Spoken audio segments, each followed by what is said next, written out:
What are some stereotypes you heard about Mexicans? I'll give you a moment to think about it. I'm Mexican. I've heard so many stereotypes about Mexicans that I just find hilarious. There are so many that I can think of, but here are the most popular ones.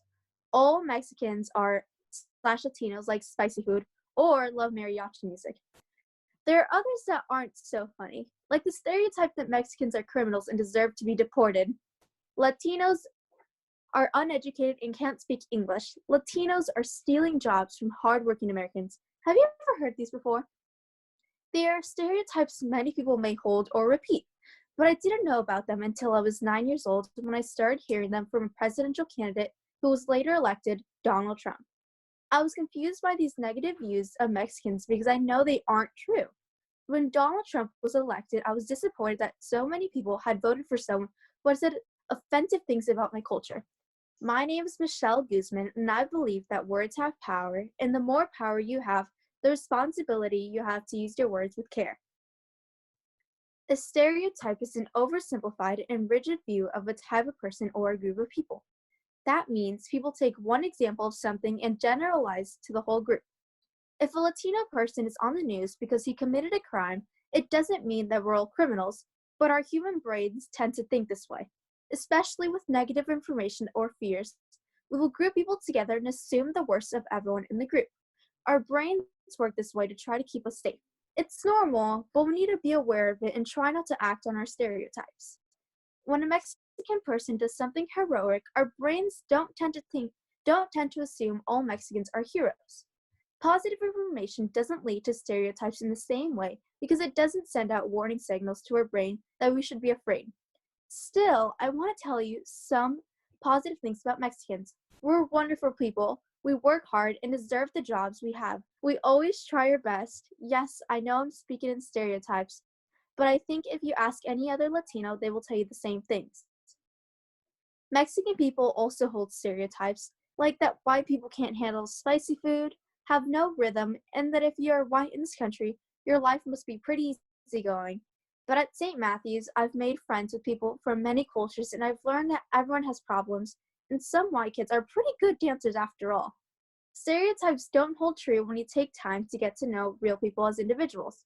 When I was in 5th grade watching the last presidential election, I remember watching Donald Trump saying, "Let's build a wall," and everyone in the stands went crazy and cheered really loud. I was around 10 at the time, and I just thought to myself, wait, we already have the Great Wall of China. What's this wall he wants to build? My parents explained to me that he meant he wanted to build a wall between Mexico and California. It did not make a 10-year-old me feel good to hear how much our president and his supporters wanted to keep my people out. I heard a message loud and clear that they think there's something wrong with me and that I'm not good enough to be here. Once Trump was elected, he continued using hurtful, hateful, and careless speech all the time. He's always on Twitter and often saying crazy and dangerous things. We almost had a war with North Korea because Trump had an argument with their president. I don't think having a war is making America great again. More recently, he kept calling COVID-19 the Chinese virus, and that led some people to blame Asian Americans for the pandemic we're in now. I've heard of people getting spit on or attacked because they are Chinese.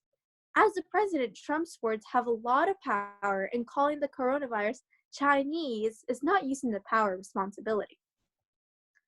A lot of the things Trump says about Mexicans are related to his opinions about immigration and his desire to stop illegal immigration from Mexico. In order to get support for his plans, he has used stereotypes and slurs against Mexicans. I think it's fine for a president to have a view or policy about immigration, but it's not okay to attack a culture, spreading misinformation and hate. I'm not a criminal, and neither is anyone else in my family, and the coronavirus is being spread by everyone in the world, not just Chinese people. We should be careful with what words come out of our mouths. We don't want to start World War III or encourage violence against any ethnic group. Even saying a bad word is powerful. Imagine if a celebrity you admire or look up to were to post something or give a speech about why immigrants should be deported. Their opinions might influence you. Even if a head of school or teacher said something bad about Latinos, their authority over us might allow those ideas to get into our heads. President Trump is always saying negative things about people he doesn't consider American, whether we are immigrants or from a non-white ethnic group. This is a lot of us at St. Matthew's. Many of our ancestors were who came to the USA to work hard and to build a better life. My parents are immigrants and came to the USA looking for a better future. They have great jobs and are able to support 4 children. I'm so proud and grateful that every day they work hard to support my siblings and I never complain.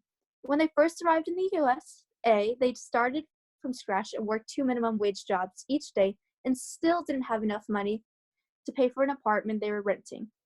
As the years went on, they had my older brother Leo, my older sister Betsy, and my other older brother Fernando.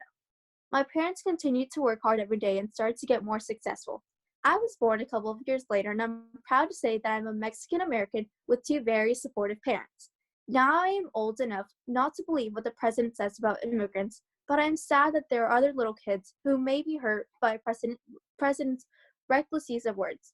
Words have power, and the more power you have, the more responsibility you must take to use them carefully. Maybe one day me or one of those little girls will be the first Mexican president. Whatever job I will have in the future, I plan to use my power to show others respect, and I hope you will join me. Thank you.